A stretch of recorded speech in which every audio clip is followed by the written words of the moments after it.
All right, just moving right along. Here's session 3 of module 3, unit 7. Yesterday we multiplied by powers of 10. Today we're going to be dividing by powers of 10.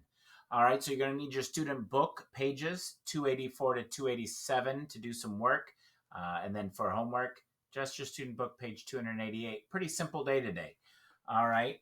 Let's go ahead and take a look at our homework. Yesterday, you did this page 282. So make sure you pause your computer or your video and check your answers. Make sure you make any necessary changes. Remember, all we're doing is moving. If we see a decimal, we are moving. If we multiply by decimal, we're moving our decimal to the left.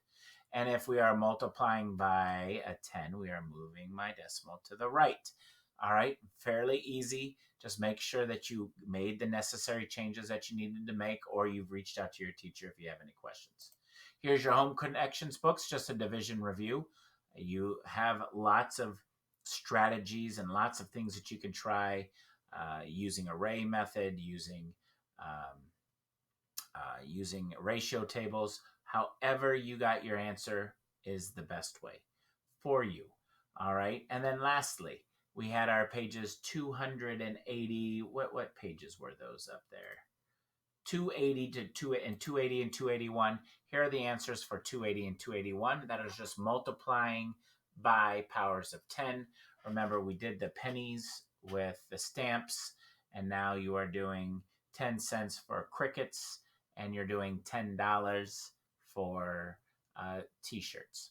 Hopefully you got all those answers correct, and all you're doing is moving the decimal point over 1, 2, or 3 spaces to the left or to the right, depending on what you're multiplying by. If you're multiplying by a decimal, you're moving your decimals to the left for your answer.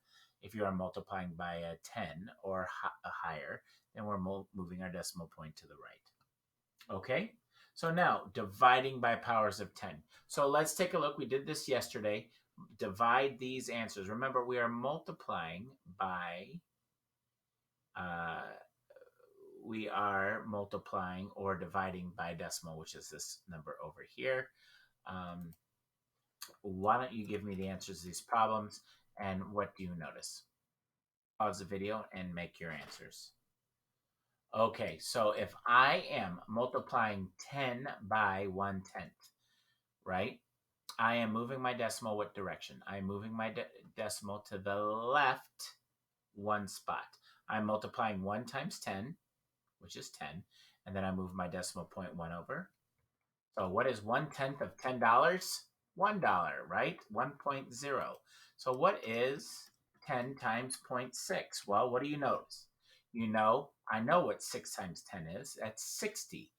But I have to move my decimal point over 1 spot to the left, which gives me 60. What is 6/10 of $10, right?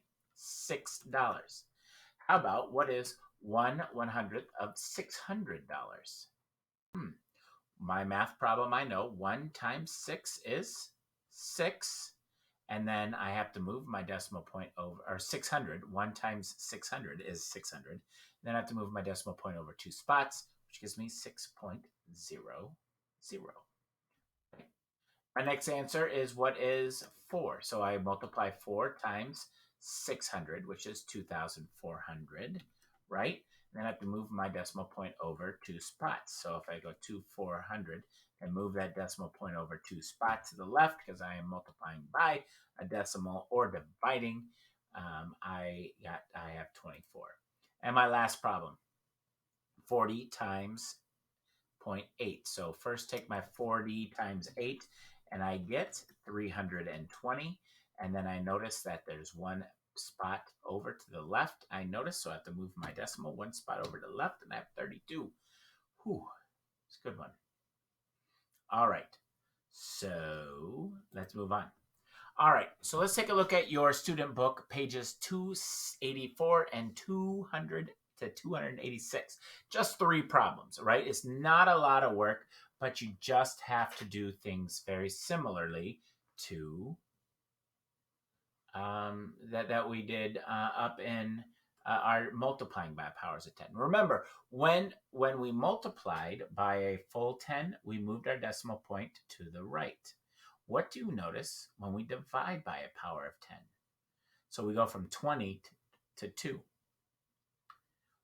We move our decimal to the left. So if we're going to divide by a decimal, what direction do we seem to move? Well, we take 20 cents and we multiply that by 10 cents and we get 2.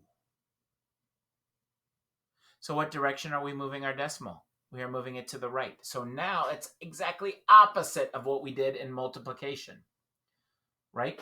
When we multiplied by powers of 10, we moved our decimals to the right. But when we divide by powers of 10, we multiply, or we move to the left. When we divide by a decimal or a negative power of 10, a decimal, right? When we multiply, we move our number to the, or we move our decimal to the left. But when we divide, we move our decimal to the right. So go ahead and figure those out. We will have our answers tomorrow. Work with your teacher if you're having any questions. It's just moving your decimals. Follow the examples above and finish the rest of the paper. Okay? So what we need to do for the rest of today is online resources, if you have time, workplaces, if you have time, student book pages 288, you need to do that. So do pages 200 or do page 288 in your student book, and then we will come back and discuss our answers in our next lesson. Okay? So if you have any questions, please reach out to your teacher. Remember, all we're doing is moving our decimals, moving the decimals left and right. Simple math problems, but understanding that when we're multiplying or dividing by powers of 10, we're just moving decimals. All right? Again, reach out to your teacher if you have questions. If you don't, have a great day and enjoy math.